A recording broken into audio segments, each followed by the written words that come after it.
May 6, from Ruth. Chapter 2.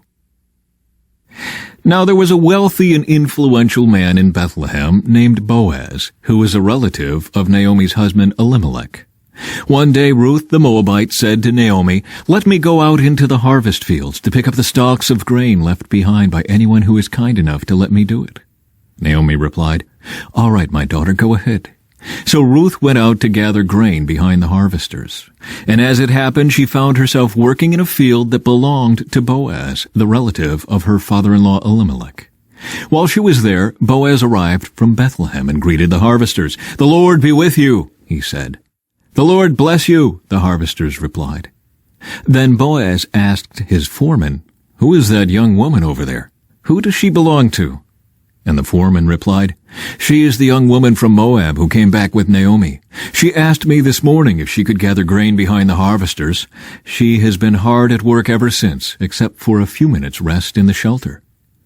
Boaz went over and said to Ruth, "Listen, my daughter, stay right here with us when you gather grain. Don't go to any other fields. Stay right behind the young women working in my field. See which part of the field they are harvesting and then follow them. I have warned the young men not to treat you roughly, and when you are thirsty, help yourself to the water they have drawn from the well."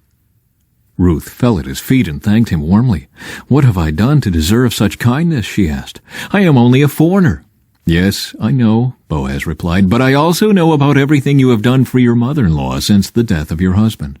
I have heard how you left your father and mother and your own land to live here among complete strangers. May the Lord, the God of Israel, under whose wings you have come to take refuge, reward you fully for what you have done."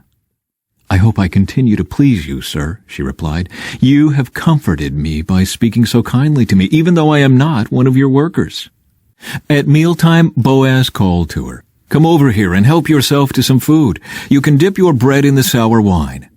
So she sat with his harvesters, and Boaz gave her some roasted grain to eat. She ate all she wanted and still had some left over. When Ruth went back to work again, Boaz ordered his young men, "Let her gather grain right among the sheaves without stopping her, and pull out some heads of barley from the bundles and drop them on purpose for her. Let her pick them up and don't give her a hard time."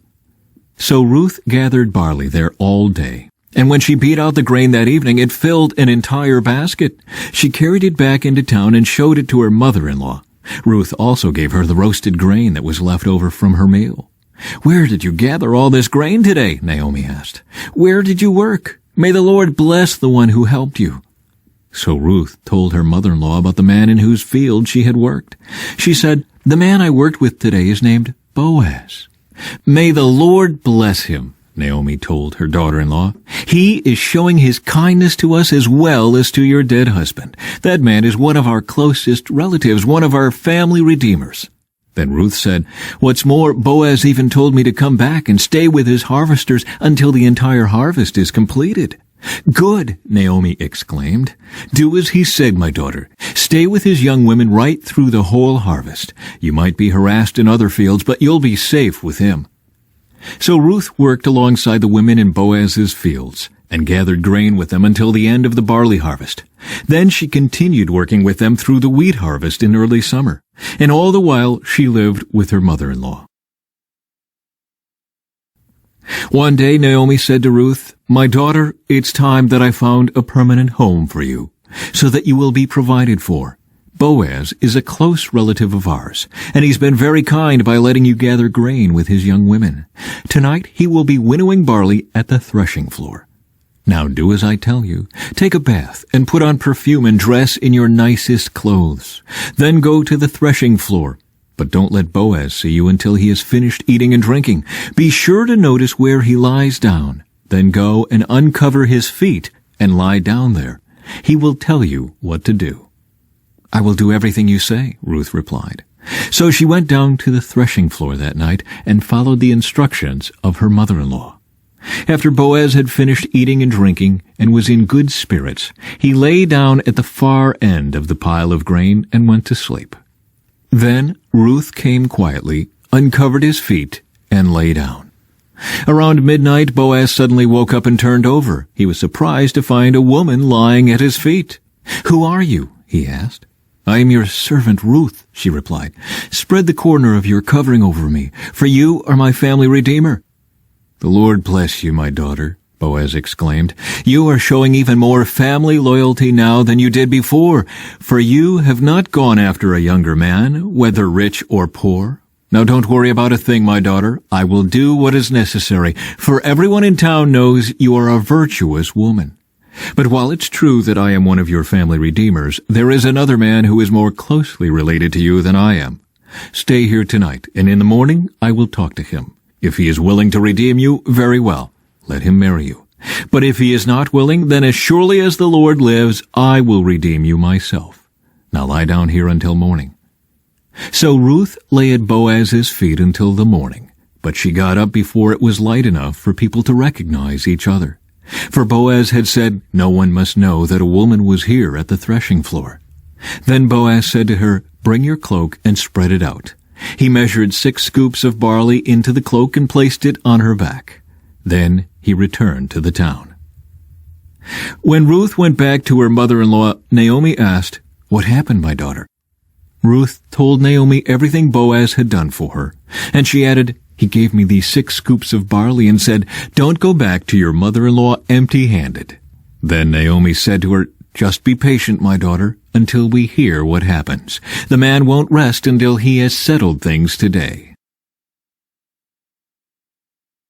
Boaz went to the town gate and took a seat there. Just then the family redeemer he had mentioned came by. So Boaz called out to him, come over here and sit down, friend. I want to talk to you. So they sat down together. Then Boaz called 10 leaders from the town and asked them to sit as witnesses. And Boaz said to the family redeemer, you know Naomi, who came back from Moab? She is selling the land that belonged to our relative Elimelech. I thought I should speak to you about it so that you can redeem it if you wish. If you want the land, then buy it here in the presence of these witnesses. But if you don't want it, let me know right away, because I am next in line to redeem it after you. The man replied, all right, I'll redeem it. Then Boaz told him, of course your purchase of the land from Naomi also requires that you marry Ruth, the Moabite widow. That way she can have children who will carry on her husband's name and keep the land in the family. Then I can't redeem it, the family redeemer replied, because this might endanger my own estate. You redeem the land. I cannot do it.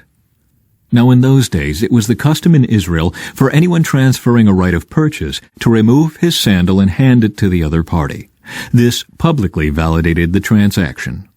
So the other family redeemer drew off his sandal as he said to Boaz, you buy the land.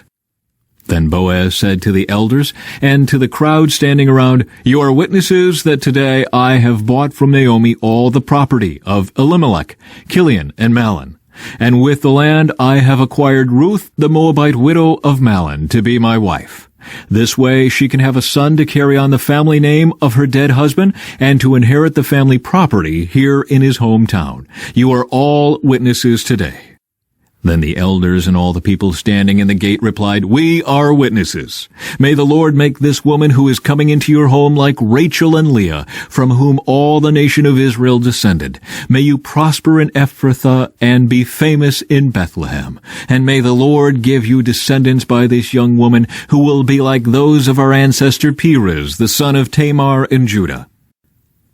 The descendants of Boaz. So Boaz took Ruth into his home, and she became his wife. When he slept with her, the Lord enabled her to become pregnant, and she gave birth to a son. Then the women of the town said to Naomi, praise the Lord, who has now provided a redeemer for your family. May this child be famous in Israel. May he restore your youth and care for you in your old age. For he is the son of your daughter-in-law who loves you and has been better to you than 7 sons. Naomi took the baby and cuddled him to her breast, and she cared for him as if he were her own. The neighbor women said, now at last Naomi has a son again. And they named him Obed. He became the father of Jesse and the grandfather of David.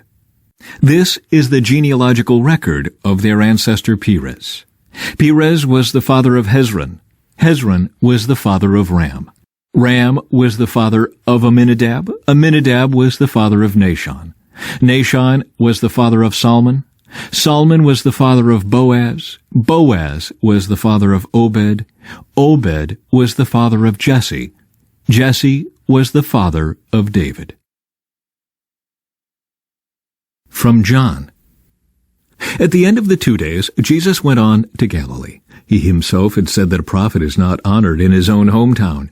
Yet the Galileans welcomed him, for they had been in Jerusalem at the Passover celebration and had seen everything he did there. As he traveled through Galilee, he came to Cana, where he had turned the water into wine. There was a government official in nearby Capernaum whose son was very sick. When he heard that Jesus had come from Judea to Galilee, he went and begged Jesus to come to Capernaum to heal his son, who was about to die. Jesus asked, "Will you never believe in me unless you see miraculous signs and wonders?" The official pleaded, "Lord, please come now before my little boy dies." Then Jesus told him, "Go back home. Your son will live." And the man believed what Jesus said and started home. While the man was on his way, some of his servants met him with the news that his son was alive and well. He asked them when the boy had begun to get better, and they replied, "Yesterday afternoon, at 1 o'clock, his fever suddenly disappeared." Then the father realized that that was the very time Jesus had told him, "Your son will live," and he and his entire household believed in Jesus. This was the second miraculous sign Jesus did in Galilee after coming from Judea. From Psalms. He called for a famine on the land of Canaan, cutting off its food supply. Then he sent someone to Egypt ahead of them, Joseph, who was sold as a slave. They bruised his feet with fetters and placed his neck in an iron collar. Until the time came to fulfill his dreams, the Lord tested Joseph's character. Then Pharaoh sent for him and set him free. The ruler of the nation opened his prison door. Joseph was put in charge of all the king's household. He became ruler over all the king's possessions. He could instruct the king's aides as he pleased and teach the king's advisors. Then Israel arrived in Egypt. Jacob lived as a foreigner in the land of Ham. And the Lord multiplied the people of Israel until they became too mighty for their enemies. Then he turned the Egyptians against the Israelites, and they plotted against the Lord's servants. But the Lord sent his servant Moses, along with Aaron, whom he had chosen. They performed miraculous signs among the Egyptians and wonders in the land of Ham. The Lord blanketed Egypt in darkness, for they had defied his commands to let his people go. He turned their water into blood, poisoning all the fish. Then frogs overran the land and even invaded the king's bedrooms. When the Lord spoke, flies descended on the Egyptians, and gnats swarmed across Egypt. He sent them hail instead of rain, and lightning flashed over the land. He ruined their grapevines and fig trees and shattered all the trees. He spoke, and hordes of locusts came, young locusts beyond number. They ate up everything green in the land, destroying all the crops in their fields. Then he killed the oldest son in each Egyptian home, the pride and joy of each family. From Proverbs. Those who fear the Lord are secure. He will be a refuge for their children. Fear of the Lord is a life-giving fountain. It offers escape from the snares of death.